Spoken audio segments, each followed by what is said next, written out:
I am Kimberly Walker, 34, and I was genuinely excited about our family vacation to Aspen. Despite our strained relationship, I thought this trip would finally bring us closer. How wrong I was. As we checked into the luxury mountain resort, the clerk looked confused. "Miss Walker, I apologize, but I cannot find your reservation." My mug crashed to the marble floor. Behind me, my sister Rachel's heels clicked closer. "I only made reservations for our real family," she announced loudly as my parents turned their backs. I took a deep breath and said, "If you are watching this, drop a comment telling me where you are viewing from, hit that like button, and subscribe to see how I turn this humiliation into my greatest triumph." My story begins 30 years ago, when Thomas and Margaret Walker adopted me at age 4. I was too young to remember much about my life before them, but old enough to notice I did not look like my new family. Their biological daughter Rachel was 6 when I arrived, and from day one, she made it clear she did not want a sister. Growing up in the Walker household in Connecticut was comfortable in a material sense. We never wanted for anything. Thomas ran a successful investment firm, and Margaret was a respected pediatrician. Our house was large, our clothes were nice, and we went on expensive vacations every year. But beneath the perfect family portrait we presented to the world, I always felt like an outsider. Rachel had blonde hair and blue eyes like our parents. I had dark brown hair and hazel eyes that marked me as different. When people saw us together, they always commented on how different we looked, forcing my parents to explain I was adopted. I hated those moments. "This is our daughter Rachel, and this is Kimberly, who we adopted," my mother would say, as if my introduction required qualification. Despite my parents' attempts to treat us equally, subtle differences emerged. Rachel got writing lessons because she asked. I got art classes because they thought I might have natural talent. Rachel received a car on her 16th birthday. I got money toward a car that I would need to supplement with my own earnings. Small disparities that built up over time into a mountain of resentment. Rachel never missed an opportunity to remind me that I was not really a Walker. "You know they only adopted you because Mom felt guilty after having me," she told me when I was 12. "She had complications during my birth and couldn't have more children. You were Plan B." Whether that was true or not, Rachel ensured I never felt secure in my place in the family. When friends came over, she introduced me as the adopted one. When relatives sent gifts addressed to the Walker girls, she argued that technically meant only her. After high school, I escaped to New York University, putting physical distance between myself and my family.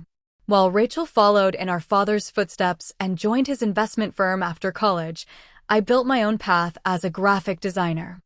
I created a life for myself in New York, made my own friends, and gradually reduced my visits home to major holidays. My career took off over the past few years. I worked with several well-known brands and even won a prestigious industry award. Yet during our brief phone calls, my parents seemed more interested in talking about Rachel's promotions or her marriage to Bradley, the son of one of my father's business partners. Last Christmas was the first time I had been home in nearly 2 years. Rachel was newly pregnant, and the entire holiday revolved around her announcement and the impending grandchild.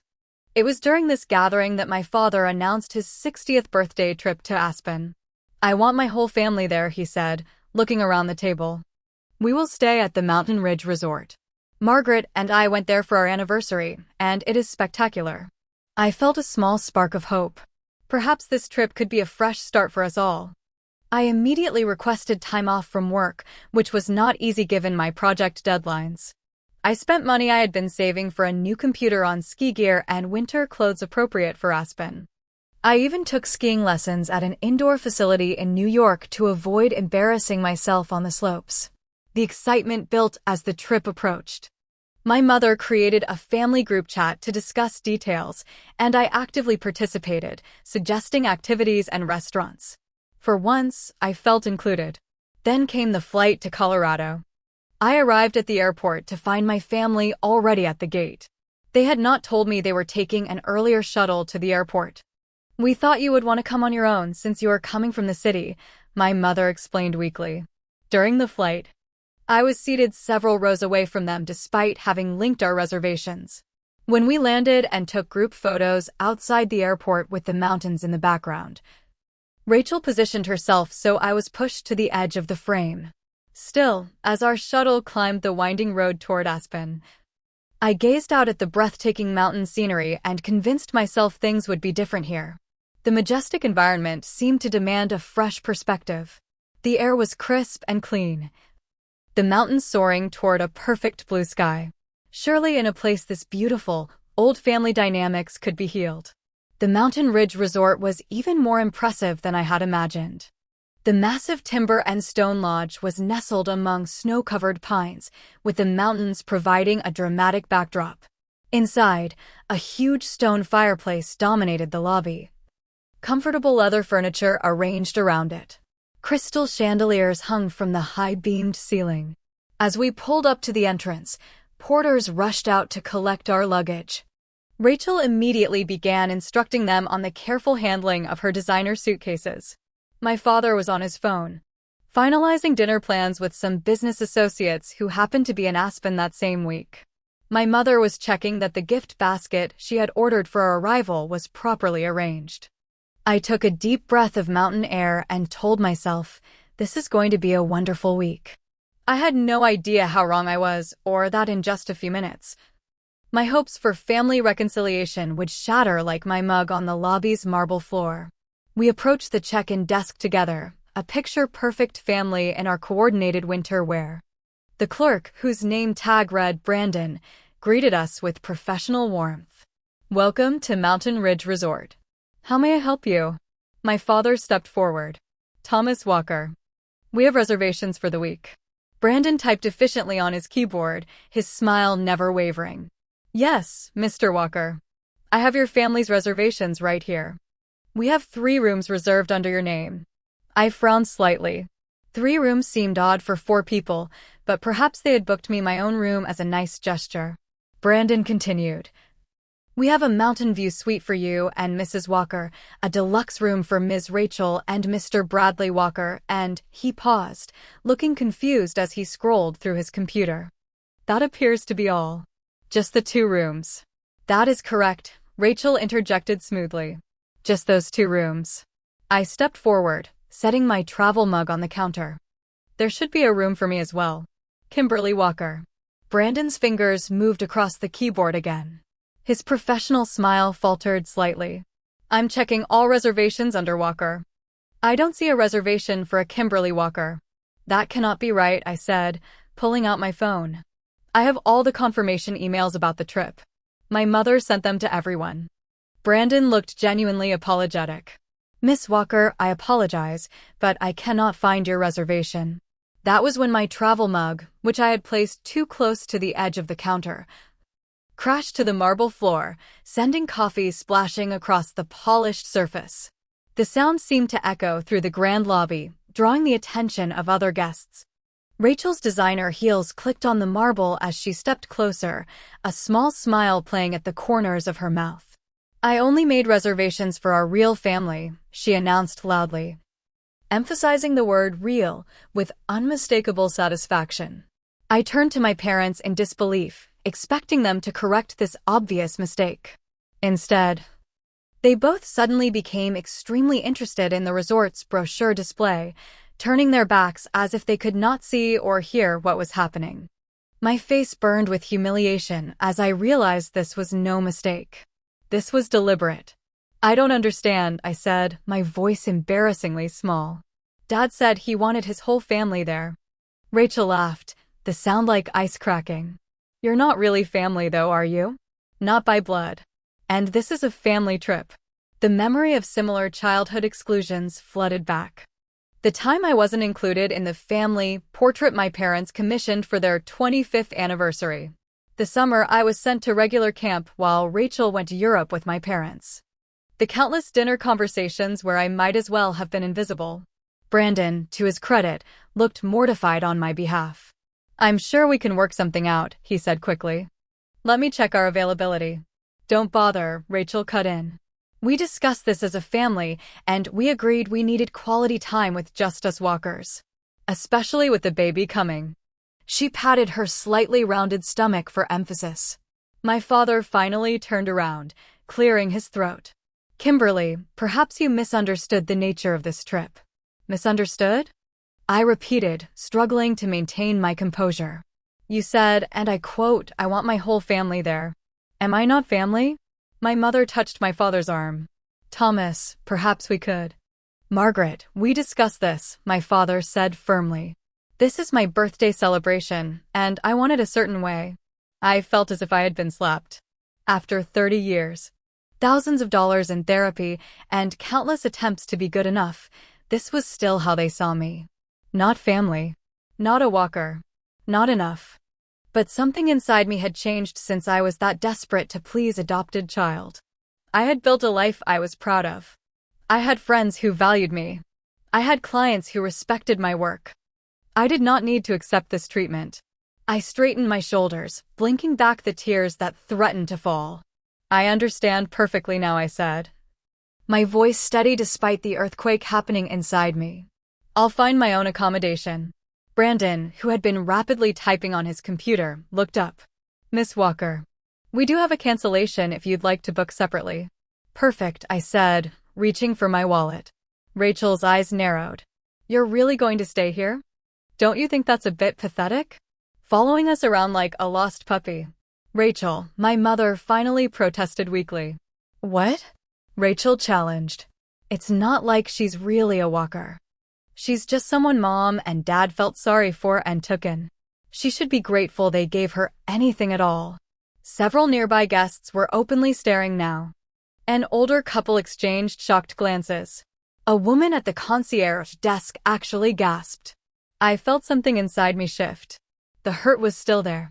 But now it was accompanied by a slow burning anger. Not the destructive kind, but the kind that fuels transformation. I'll take the room, I told Brandon, handing him my credit card. And I'd like to be as far from the walker rooms as possible. The walk past the other hotel guests was excruciating. I could feel their curious eyes, hear their whispered comments. The perfect family portrait had shattered publicly, and everyone had witnessed my humiliation. I made it to the elevator before the tears started to fall. I pressed the button for the hotel bar instead of any floor with rooms. I needed a moment to collect myself and, quite frankly, a drink. The bar was quiet this early in the afternoon. I slid onto a stool at the far end, away from the few other patrons. Rough start to the vacation, the bartender asked sympathetically. Her name tag read Lily. You could say that. I replied, wiping at my eyes. What's your strongest drink? Lily smiled. That bad, huh? How about a mountain mule? It's our take on a Moscow mule, but with local whiskey instead of vodka. Make it a double. As Lily prepared my drink, I checked my phone. No messages from my family, not even my mother. 30 years of trying to belong. Erased in an instant with I only made reservations for our real family. Want to talk about it? Lily asked as she set the copper mug in front of me. I'm a great listener. And tourist drama is my specialty. I surprised myself by telling her everything, the words pouring out between sips of the potent cocktail. Lily listened without interruption, occasionally nodding or shaking her head. That's some cold family drama, she said when I finished. What are you going to do now? I took a long drink. First, I'm going to find another hotel. Good luck with that, Lily said, grimacing. It's peak season. Every place in Aspen is booked solid. My heart sank. I hadn't considered that. But, Lily continued, leaning in conspiratorially, Brandon is my brother. Let me text him. He might have some insider hotel knowledge. As Lily tapped away on her phone, I realized this horrible day had at least brought me 2 unexpected allies. Maybe that was something. After finishing my drink, I began making calls to find another hotel. As Lily had warned, every place was fully booked. Even the motels in nearby towns had no vacancies due to the peak ski season. Miss Walker. A voice interrupted my increasingly desperate phone conversation. I looked up to see Brandon from the front desk. I apologize for the intrusion, he said, glancing at Lily, who gave him an encouraging nod. I wanted to inform you that we've had a last-minute change in our availability. I ended my call, skeptical but hopeful. What kind of change? It appears that our Mountain Vista suite has unexpectedly become available for the duration of your stay, Brandon said, his professional demeanor barely concealing a mischievous gleam in his eye. It's one of our premium accommodations, but given the circumstances of your check-in, I've been authorized to offer it to you at a significantly reduced rate. I raised an eyebrow. Authorized by whom? Brandon and Lily exchanged glances. Let's just say our management team feels strongly about making things right when our guests experience any discomfort, Brandon replied diplomatically. I understood immediately what was happening. Brandon had pulled strings to help me. Whether motivated by pity or genuine kindness didn't matter. It was the first good thing to happen since I'd arrived in Aspen. That's very kind of you, I said, managing a small smile. I'd like to take a look at the suite, if possible. Of course. I can show you right now. I followed Brandon to the elevator, noticing several staff members watching us with curious expressions. Word of the Walker family drama had clearly spread quickly. The Mountain Vista suite was on the top floor of the resort. When Brandon opened the door, I actually gasped. The suite was spectacular, easily 3 times the size of my New York apartment. Floor-to-ceiling windows showcased breathtaking views of the mountains. A stone fireplace dominated one wall of the living area, which was furnished with plush leather sofas and handcrafted wooden tables. A fully stocked wet bar stood in one corner. The bedroom is through here, Brandon said, leading me past a dining area that could seat 8 people. The bedroom was equally impressive, with a king-sized bed facing another wall of windows and a bathroom that featured both a soaking tub positioned to enjoy the mountain view and a separate rainfall shower. I struggled to find words. It's our premium accommodation, Brandon explained, usually reserved for celebrities or CEOs. I can't possibly afford this, I said, though I desperately wanted to stay. Brandon named a figure that, while still expensive, was only slightly more than I'd expected to pay for a regular room. That's impossible, I said. This suite must go for 5 times that rate. Brandon shrugged. As I said, management feels strongly about guest satisfaction. And between us, the owner's wife was in the lobby during your check-in. She was disturbed by what she witnessed. I felt my face heat with embarrassment again, but I was also touched by this unexpected kindness from strangers. Thank you, I said simply. I'll take it. After Brandon left, I explored my luxurious new accommodation, still in disbelief. Not only did I have a place to stay, but it was undoubtedly far nicer than the rooms my family had booked. There was a certain poetic justice in that. My phone buzzed with a text from my mother. Kimberly, I'm so sorry about the misunderstanding with the rooms. Your father and I assumed you knew this was a small family gathering. If you need help finding accommodation elsewhere, let me know. I stared at the message, anger building again. This wasn't a misunderstanding, and she knew it. This was Rachel's deliberate exclusion, and my parents' willing compliance. There was no apology from Rachel or my father, just my mother's weak attempt at damage control. I typed a response, no need for concern. I've secured the Mountain Vista suite here at the resort. Enjoy your small family gathering. I added a smiley face emoji for good measure before hitting send. Then I did something I'd never done before. I decided to enjoy my vacation completely independently of my family. I wasn't going to sulk in my room or make desperate attempts to be included. I was going to have the best damn vacation of my life, with or without the Walkers. I opened my laptop and began researching local attractions and activities. I made dinner reservations at top-rated restaurants, booked a massage at the resort spa, and signed up for a private ski lesson. I arranged for a snowmobile tour and a day trip to the famous Maroon Bells. By evening, I had a full itinerary that didn't include a single family obligation. I ordered room service instead of joining them for dinner and enjoyed my meal by the fireplace while watching the sunset paint the mountains in shades of pink and gold. As darkness fell, I finally allowed myself to cry. I sobbed for the little girl who had never been enough, for the woman who still sought approval from people who would never truly give it, for 30 years of trying to belong to a family that had never fully accepted me. But when the tears finally stopped, I felt lighter somehow. Maybe this humiliating experience was actually liberating. Maybe now I could finally stop trying to be a walker and just be Kimberly. I took a long bath in the luxurious soaking tub, watching the lights of Aspen twinkle below. Then I opened my suitcase and pulled out the new ski outfit I'd purchased specially for this trip. I laid it out for the morning, along with my lift pass. Before going to bed, I posted a photo of the stunning mountain view from my suite on Instagram with the caption, "Sometimes the best journeys begin with unexpected detours." #Aspen Adventure, #Mountain Vista Suite, #Luxury Getaway. I knew my family followed my social media. Let them see I was doing just fine on my own. I woke early the next morning, feeling more rested than I expected. The mountain air and comfortable bed had worked their magic despite the emotional turbulence of the previous day.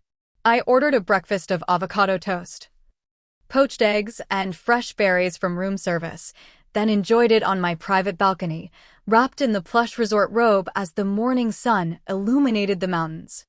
My plan was to avoid the family breakfast, but as I was crossing the lobby on my way to the ski rental shop, I literally bumped into my mother.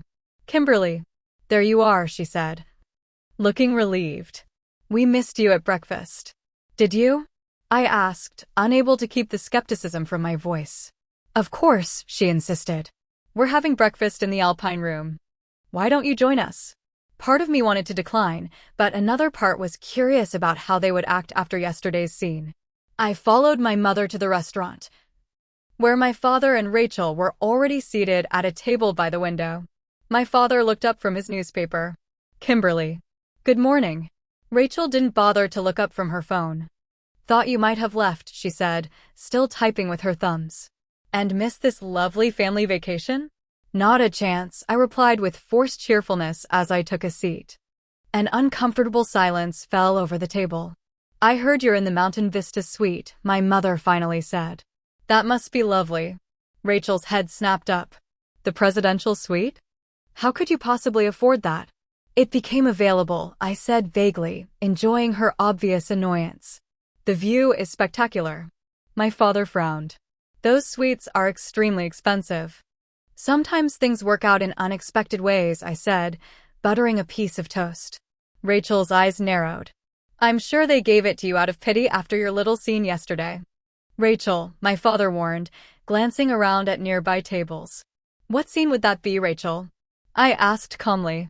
"The one where you announced to an entire hotel lobby that I'm not real family? Or the one where our parents pretended not to notice your cruelty?" My mother flinched. My father's jaw tightened. Rachel smirked. "You've always been so dramatic," Rachel said, rolling her eyes. "It was a simple misunderstanding about reservations." I took a deep breath, reminding myself that engaging with Rachel never led anywhere productive.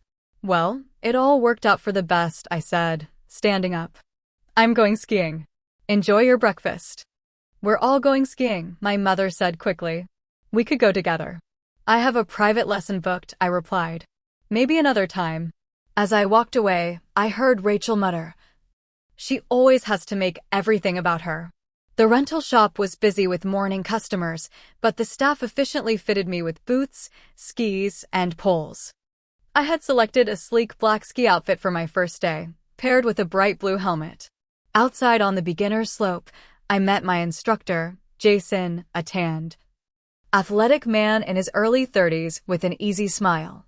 "First time skiing?" he asked after introducing himself. "First time on real snow," I admitted.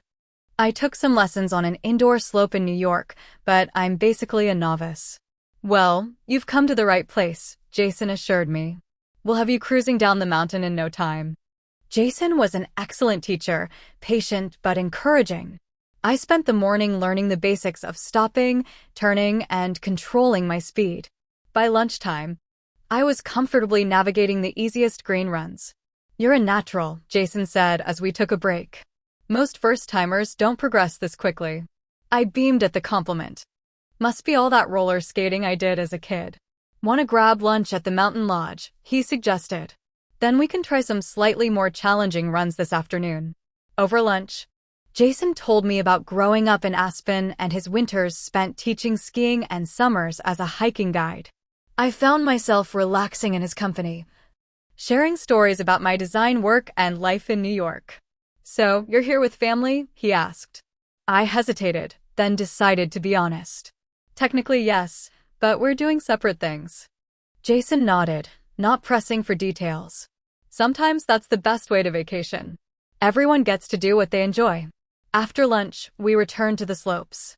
Jason guided me to slightly more challenging runs, staying close and offering advice as needed. By the end of the afternoon, I was tired but exhilarated. "Same time tomorrow?" Jason asked as we returned our equipment. "Absolutely," I agreed without hesitation. Back at the hotel, I indulged in a long hot shower, then curled up on the sofa with my sketchbook. The mountain views had inspired me, and I found myself designing a new logo for a client that incorporated elements of the dramatic landscape. I posted photos from my day on Instagram. Stunning mountain vistas, a selfie in my ski gear with a thumbs up, and a shot of my après-ski hot chocolate. I added the caption, "Turns out I love skiing. Amazing first day on the slopes with a fantastic instructor. Hashtag new skills, hashtag Aspen adventure." Within minutes, likes and comments poured in from friends back in New York. I also noticed that my mother, father, and several of their friends had viewed the stories. Good. I was about to order room service when my phone rang. It was my father. "Kimberly, we're having dinner at La Montagne at 7. I expect you to join us." Not an invitation. An expectation. "I already have plans," I lied smoothly. A pause. "What plans?" "I met some people skiing today. We're having dinner together." Another, longer pause. "I see. Well, perhaps tomorrow night. I have some business associates joining us, and they specifically asked if my whole family would be there." Now I understood. He needed to present the perfect family image to his colleagues. "I'll check my schedule," I said non-committally before ending the call. I smiled to myself as I browsed the room service menu.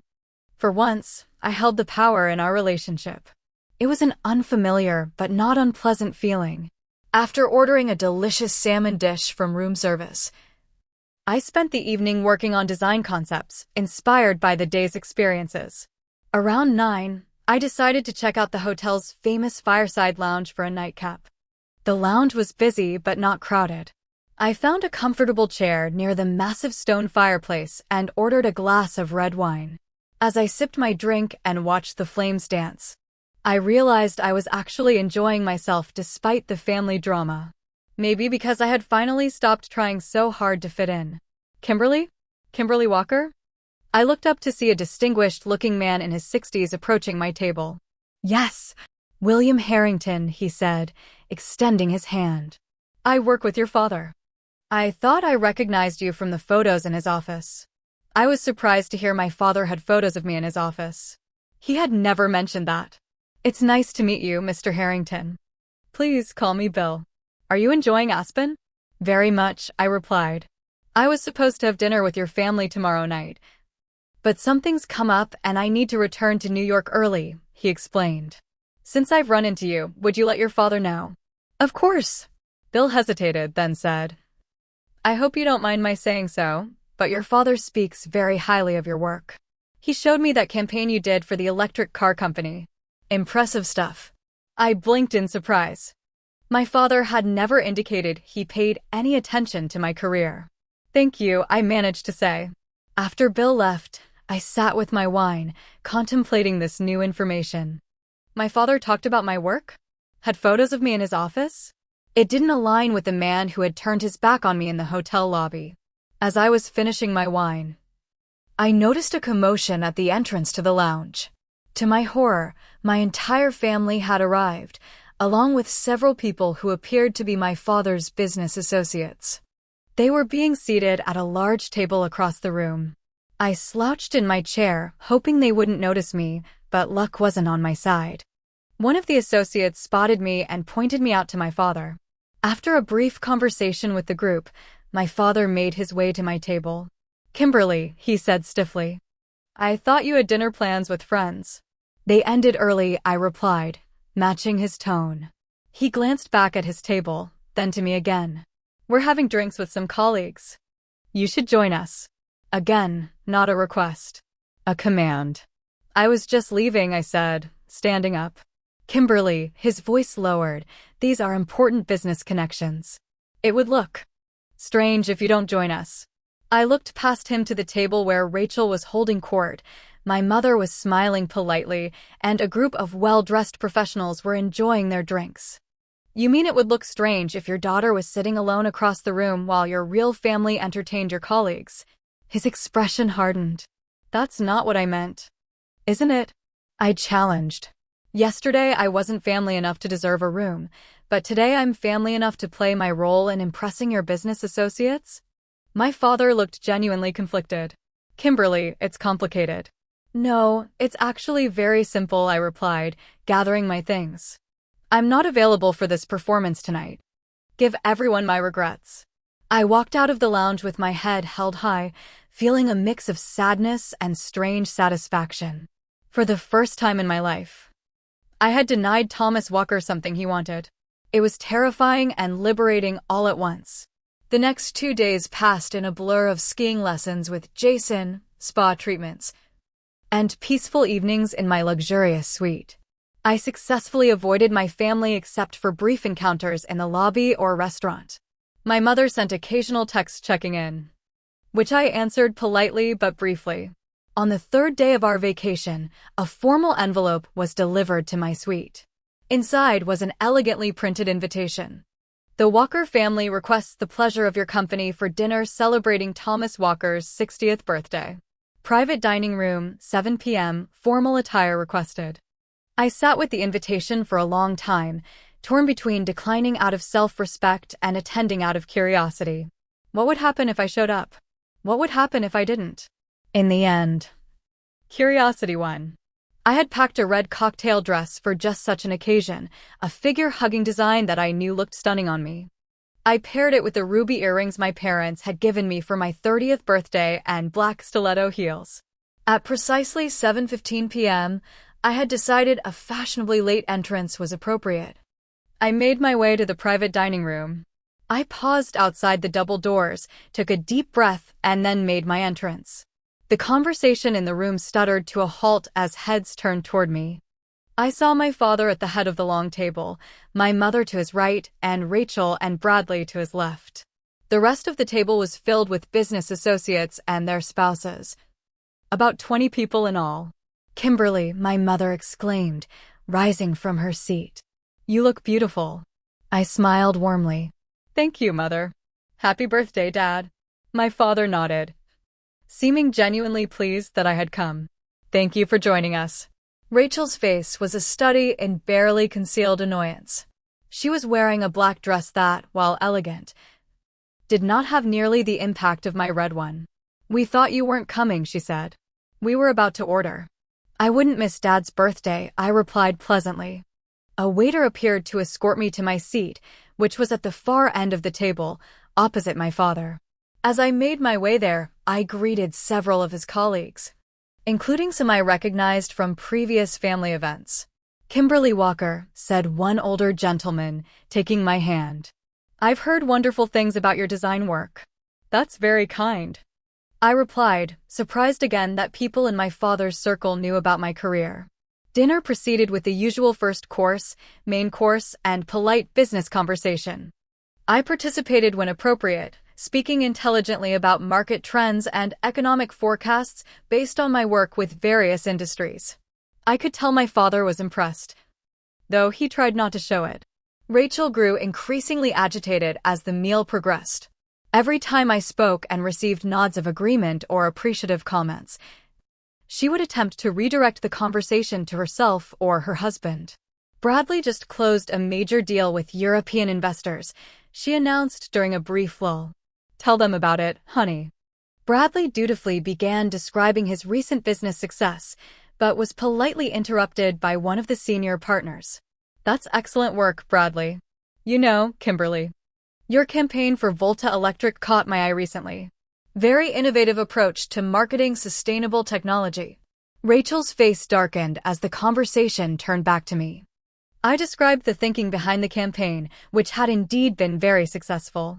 You should consider doing some work for our firm, the partner suggested. We could use that kind of fresh perspective. Before I could respond, Rachel's voice cut across the table, louder than necessary. Kimberly's little design business is cute, but it's hardly in the same league as what we do at Walker Investment Group. An uncomfortable silence fell over the table. Actually, said another partner, I've seen Kimberly's client list. Very impressive for a boutique agency. By the time dessert arrived, it was clear that I had somehow become the unexpected star of the evening. The business associates seemed genuinely interested in my work and perspectives, while Rachel fumed silently. Then came the birthday toast. Glasses of champagne were distributed, and Bradley stood to offer the first tribute to my father. To Thomas Walker, a brilliant businessman, mentor, and father-in-law. Your guidance has been invaluable to me and to all of us at Walker Investment Group. Others followed with brief toasts highlighting my father's business acumen, leadership, and friendship. When it was Rachel's turn, she raised her glass with tears in her eyes. To my beloved father, who has always put family first.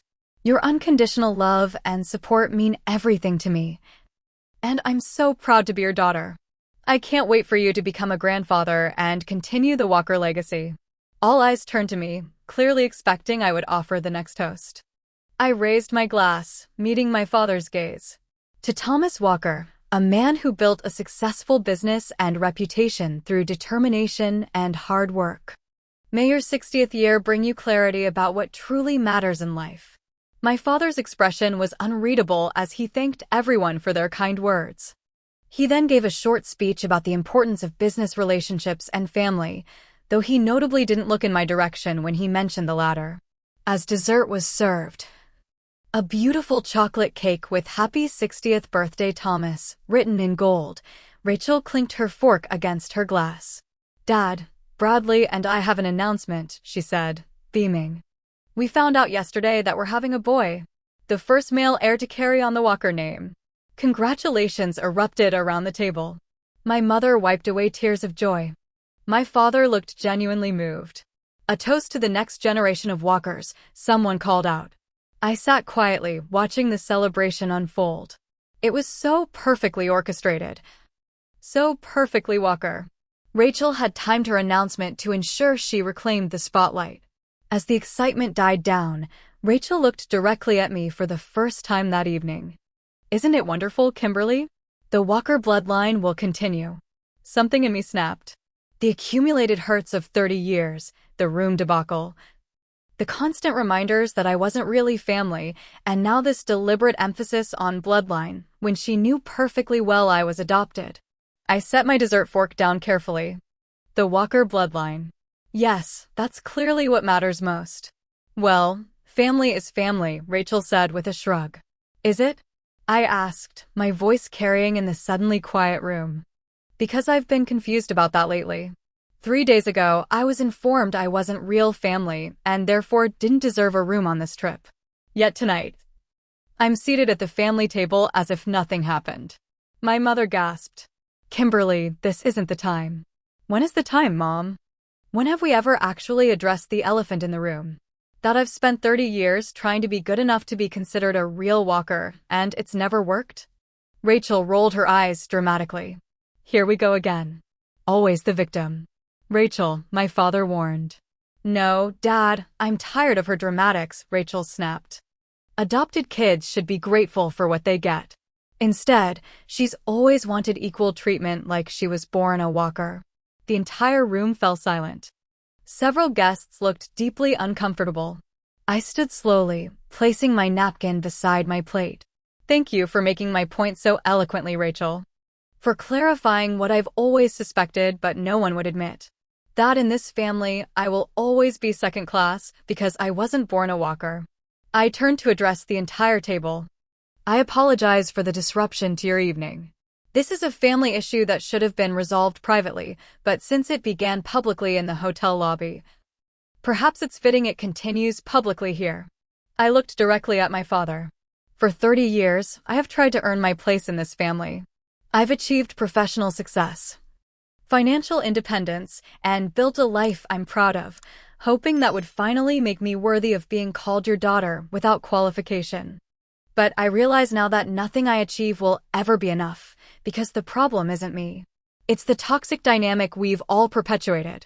Rachel started to speak, but my father silenced her with a gesture. I won't be attending the remainder of the family activities on this trip, I continued. Not because I'm upset about a hotel reservation, but because I'm finally accepting what you've all been telling me for years. I am not, and never will be, a real walker. And that's actually okay, because I'm proud of who I am without your name. I picked up my clutch and straightened my shoulders. Happy birthday, Dad. I hope your 60th year brings you wisdom. With that, I walked out of the dining room with my head held high, ignoring the shocked murmurs that erupted behind me.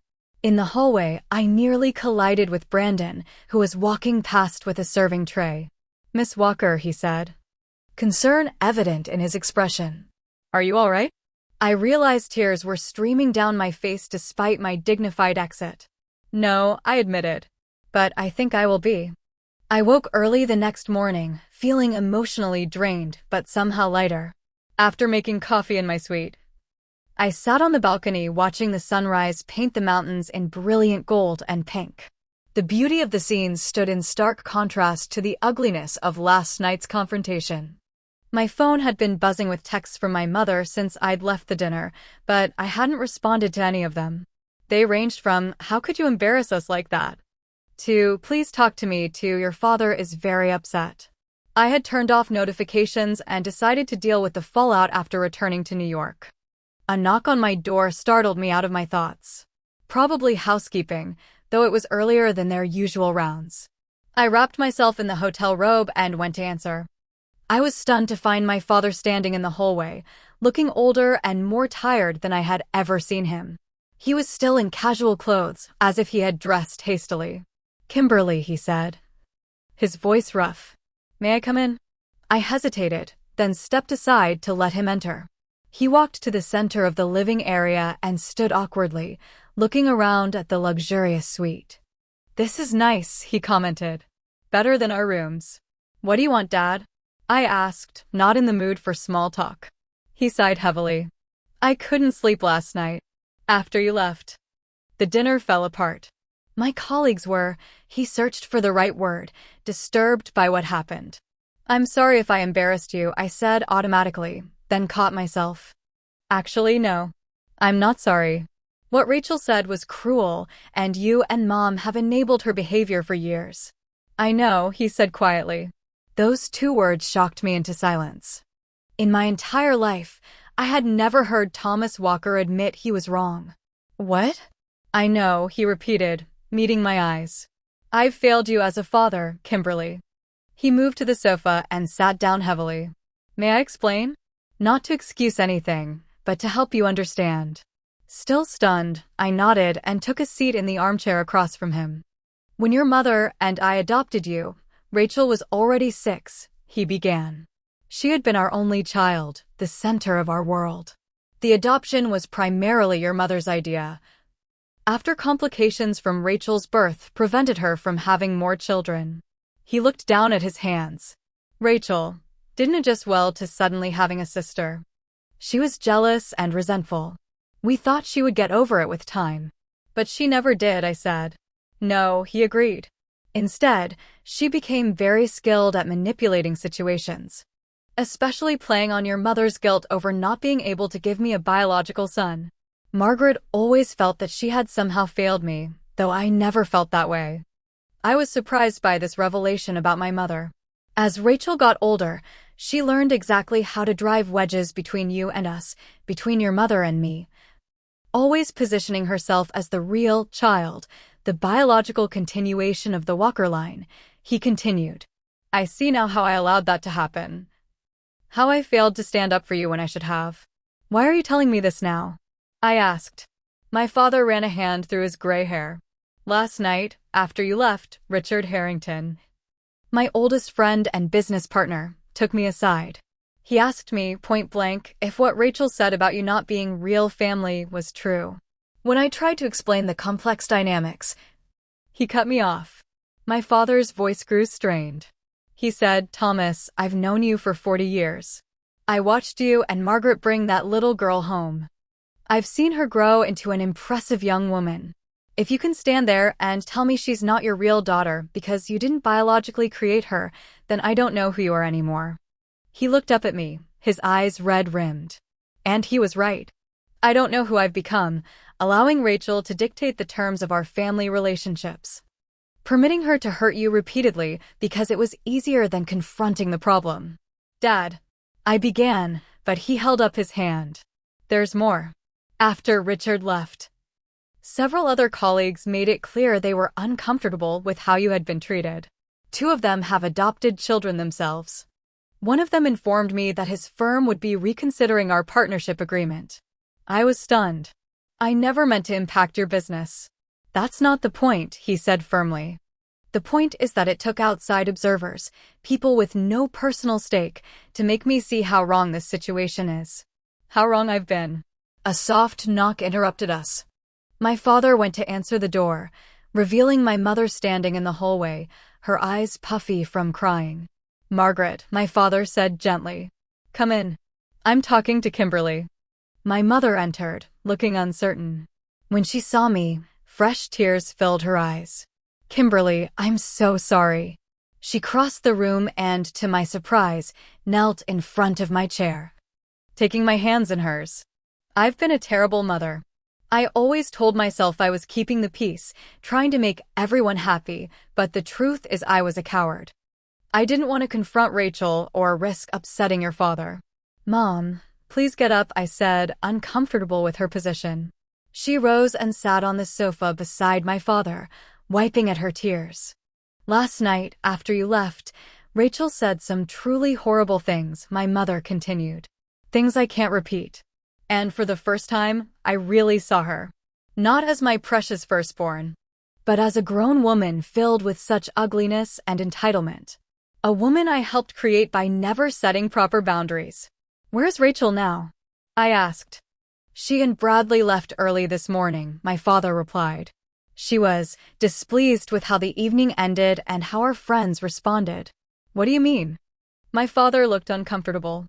"After you left, Rachel continued her tirade about adopted children not being real family. She didn't realize that the Petersons had adopted both their children after infertility struggles. Susan Peterson told Rachel exactly what she thought of her views, and others joined in. It became quite heated. Rachel stormed out, and Bradley followed," my mother added.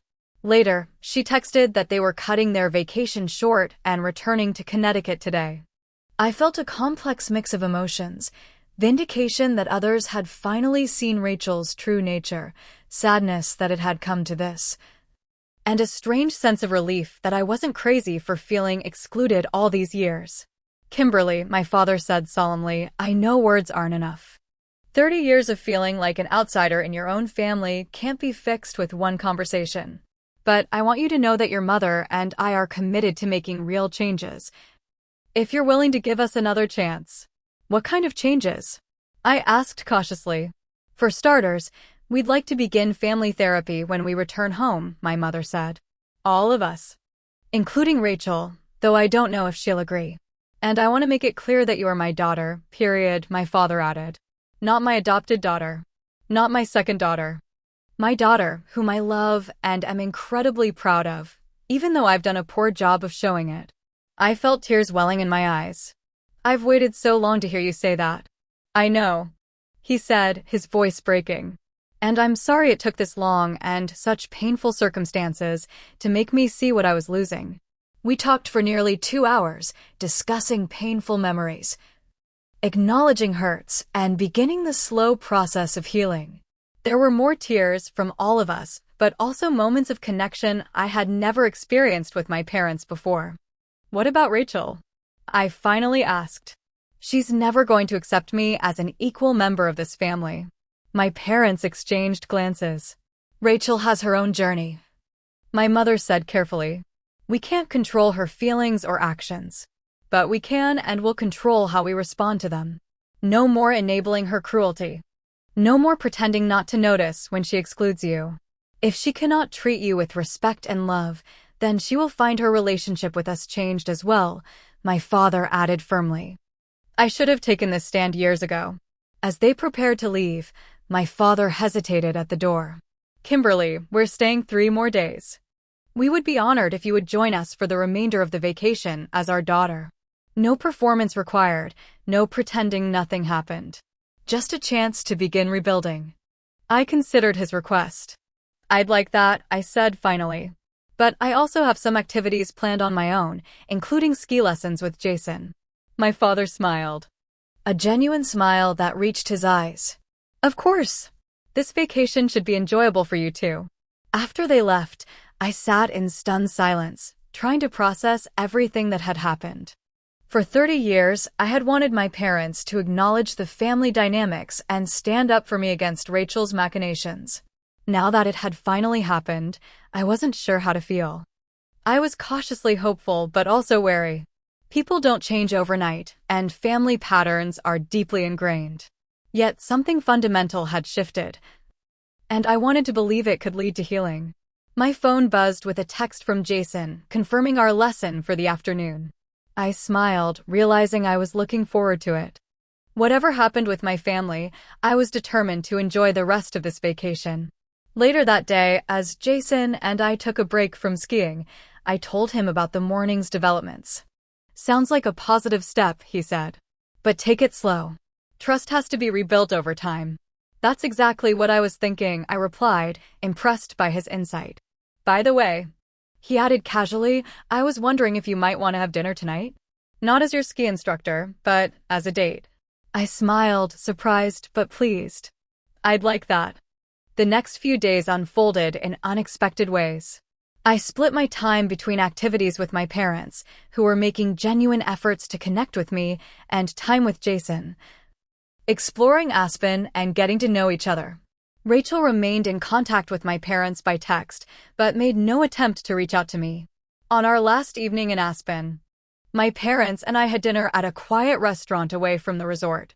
The conversation flowed more naturally than it had in years, without Rachel's dominating presence. As we were finishing dessert, my father reached into his pocket and pulled out a small box. "I was going to give this to you at my birthday dinner," he said, pushing it across the table to me. Inside was a beautiful silver pendant in the shape of a mountain range, with a small diamond representing a star above the peaks. "It's beautiful," I said, genuinely touched. "It's custom-made," my mother explained. "Your father had it designed specifically for you, to commemorate this trip." I looked at my father in surprise. "You planned this before everything happened?" He nodded. "Despite all my failings, Kimberly, you have always been in my heart. I've just been very poor at showing it." As he helped me fasten the necklace, I felt a warmth that had nothing to do with the restaurant's fireplace. It wasn't a fairy tale ending. There were still years of hurt to process, and Rachel remained a wild card in our family dynamic. But for the first time, I felt like I might actually have a place in the Walker family, not as an outsider looking in, but as a daughter, valued and loved. 6 months after the Aspen trip, I found myself sitting in a comfortable office in Manhattan, across from Dr. Eleanor Hayes, our family therapist. My parents sat on the sofa to my right, while Rachel occupied an armchair to my left. Her expression guarded. "I think we've made significant progress," Dr. Hayes was saying. "Thomas and Margaret, you've both worked hard on recognizing and changing patterns of behavior that contributed to family discord. Kimberly, you've shown remarkable openness to healing while maintaining healthy boundaries. Rachel, while your participation has been more limited, you've begun to engage with the process." Rachel shifted uncomfortably. She had resisted therapy initially, agreeing to attend only after my father made it clear it was non-negotiable if she wanted to maintain her position at Walker Investment Group.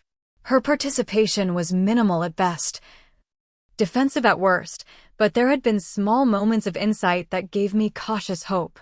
"I still think this is unnecessary," Rachel said, though without her former venom. "But I understand why we're doing it." It wasn't an apology or an admission of wrongdoing, but from Rachel, it was progress. After the session, my parents and I had lunch at a nearby restaurant. These regular therapy lunch dates had become our new tradition, a time to process and connect outside the formal therapy environment. "I've been meaning to tell you," My father said as we waited for our food. Richard Harrington was very impressed with your presentation last week. He's recommending your agency to several of his clients. Since returning from Aspen, my design business had flourished, partly due to connections made through my father's business network. It had been his idea to introduce me to his colleagues who might benefit from my services, a tangible way of showing his support for my career. That's wonderful news, I replied, genuinely pleased. His referral means a lot. You earned it, my father said firmly. Your work speaks for itself. My mother smiled, watching our interaction. Are you still seeing that ski instructor? Jason, wasn't it? I nodded, unable to suppress a smile. After Aspen, Jason and I had kept in touch. He had visited me in New York twice, and I had returned to Colorado once. Our relationship was still new, but promising. He's coming next weekend, I said. I thought maybe we could all have dinner together. We'd love that, my mother said warmly. As lunch continued, I marveled at how much had changed in 6 months. The transformation wasn't miraculous or complete, but it was real. My parents were making consistent efforts to include me, to know me, to support me as their daughter. Rachel remained a work in progress, sometimes falling back into old patterns, but occasionally showing glimpses of growth. The mountain pendant my father had given me in Aspen hung around my neck, a daily reminder of the turning point in our family. I touched it absently, thinking about how a moment of public humiliation had ultimately led to healing. After lunch, I walked my parents to their car before heading back to my office. We were thinking about a family vacation this summer, my father said as we said our goodbyes. A proper one, with everyone included from the start. Perhaps the Outer Banks? You mentioned once you'd always wanted to visit. I was touched that he had remembered that casual comment from years ago. I'd like that, I said sincerely. As I watched their car pull away into Manhattan traffic, I reflected on the journey of the past 6 months. The road to healing wasn't straight or easy. There were setbacks, painful conversations, and moments when old hurts resurfaced. But there was also genuine progress, moments of connection I had longed for throughout my life. Back at my office, I found an email from Brandon, the hotel clerk from Mountain Ridge Resort. We had kept in loose contact since Aspen, occasional messages checking in. I had sent him a thank you gift after returning to New York, a custom-designed print of the Aspen Mountains with a note expressing my gratitude for his kindness during a difficult time. His email contained a job update, a promotion to guest relations manager, and a photo of him skiing on the same slopes where I had taken lessons with Jason. I smiled as I typed a quick congratulatory reply. Later that evening, as I prepared for a video call with Jason, I caught my reflection in the mirror. I looked different somehow, more confident, more at peace. The woman looking back at me was no longer desperately seeking approval or acceptance. She knew her worth. The Aspen incident, painful as it had been, had forced a reckoning that was long overdue. It had taken public humiliation to break through decades of dysfunctional family dynamics. But from that breaking had come the possibility of something healthier, more authentic. I had learned that family isn't defined by blood or adoption papers. It's built through actions, through showing up, through making space for each other. Sometimes that means setting boundaries or walking away from toxic situations.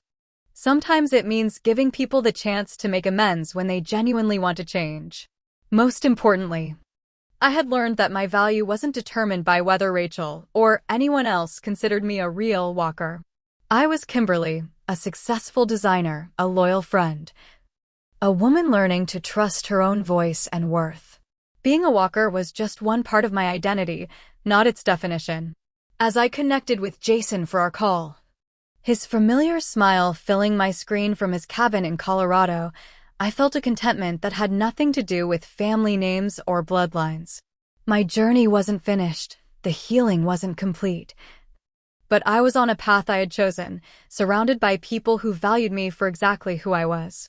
That night, before sleep, I touched the mountain pendant again and thought about how sometimes the greatest growth comes from the most painful experiences. The hotel reservation debacle had felt like the end of something, but it had actually been a beginning. A painful, necessary dismantling that made room for something more authentic to be built. What followed had indeed left my family in shock, but not in the way any of us could have anticipated. The shock of recognition, of truth finally acknowledged, of patterns finally seen and challenged. The shock of change. Difficult, but ultimately healing. Have you ever experienced a moment of public humiliation that ultimately led to positive change? How did you find the courage to stand up for yourself in a family or a relationship where you felt undervalued? Share your story in the comments below. If this resonated with you, please like and subscribe for more stories about family dynamics, personal growth, and finding your voice. Remember, sometimes the most painful moments become our greatest catalysts for change. Thank you for listening to my story, and may you find the courage to speak your truth, even when your voice shakes.